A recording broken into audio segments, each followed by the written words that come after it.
How are your children doing in school these days? Have you ever considered homeschooling? Well, our guests on today's program have, and they've been doing it for a number of years. They're here to share their stories. Stay tuned.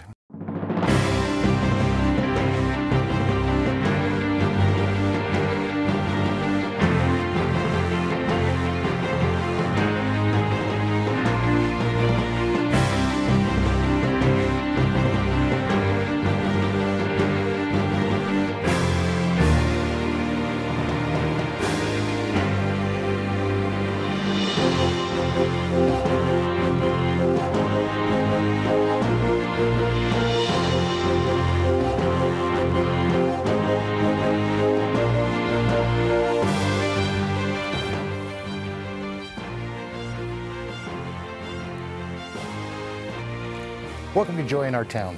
I'm your host, Bill McLeod, for today's program. With me today, we're going to be talking about homeschooling and the alternatives that homeschooling provides you as the parent in your children's lives. And one of my guests today is Mike Chapa, Executive Director with the Christian Home Educators of Colorado. Mike has homeschooled 6 children, internationally and nationally. He's a former test pilot in the Air Force, which is crazy in itself. I give you credit for that, Mike. He's been a diehard lobbyist on behalf of homeschooling rights, and he's here today to share the experiences that he and his family have had in homeschooling. So welcome to the program, Mike. Thank you very much. Happy to be here. Tell us about homeschooling. I mean, what is it that really got you into homeschooling, and why did this all begin within your family? Well, in our own home, my wife was the one who first was interested in the idea, and we had started with our oldest child, who is now graduated from high school, in kindergarten and then into beginnings of first grade, and she had made the decision to want to bring them home. So we talked about it and I was okay with it. But for a few years I was somewhat what we call the reluctant homeschool father. Sure. And I wasn't so sure about it, but I left it and trusted her. And a few years into that I went to a state homeschool conference, and when we were living in the state of California at the time. And I heard one of the speakers there, and it made a big impact on me that I needed to have more vision for my own family. So that's what prompted me to get more on board. I think one of the problems we all have as parents is we have so many options before us. We have public schools, private schools, charter schools, and now this growing trend where approximately 2 million children are being homeschooled now. And in the process, I think most viewers will always want to know is, how does one get started, and is it legal to actually homeschool your children in Colorado? Well, those are great questions, and we actually do get that question a lot of, is it legal? And one of the things that is really important to realize, it is legal now in all 50 states. For the last 4 decades, people have been tirelessly working towards state laws to do that. And so yes, it is legal in the state of Colorado. And you have 3 options in the state of Colorado. One is, if you're a certified teacher in the state, you are allowed to do that with no further discussion with the state. Mm-hmm. Another one is what's called an independent school, which is somewhat like a private school. And there are many independent schools throughout the state that do that, and so there's some specific rules that govern that. And then there's what most people would consider as homeschooling, where they file a letter of intent 14 days before starting their homeschool program with a school district of their choice. So there's 3 options to do this in the state of Colorado. So what are the requirements for one to graduate from homeschool and be, have the same educational level, if you will, as somebody going to a public school who goes from the 4th grade to the 6th grade to the 7th grade, et cetera? It's another great question. One of the things that is interesting is when you start looking at these things is, what is a grade and what qualifies for them to advance to the next grade? And the public school is challenged by this decision as well. There actually are no graduation requirements in the state for those who homeschool. Similarly, if you were to go into a private school. So it's somewhat set by the school and therefore by the homeschool environment. There are some things within the state law that they would like the children tested in 3rd, 5th, 7th, 9th, and 11th grades on a national test to make sure that they are making academic progress. Mm-hmm. And so there are controls in place to do that. But there are a lot of leeway is given to the parent. Just as in a public school, they might slow down or speed up a child. Sure. You can do the same thing in a homeschool environment.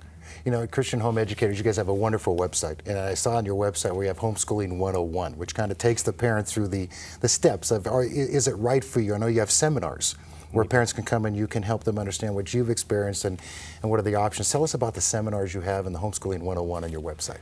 One of the great things that we have the opportunity to do is the fact that our staff is made up of homeschoolers. So every one of them has their own personal experiences doing this, and even in our office in Parker, there's homeschooling that often goes on among the staff that are there.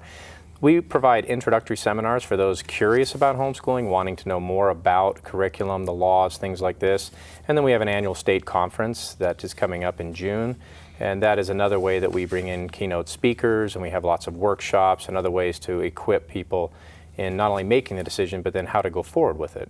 And I assume this is a bit of a community, if you will, a family of homeschoolers, isn't it? It really is, and it's sort of like anything else where there's a common bond, and in this case, it's the common bond of wanting to see their children excel.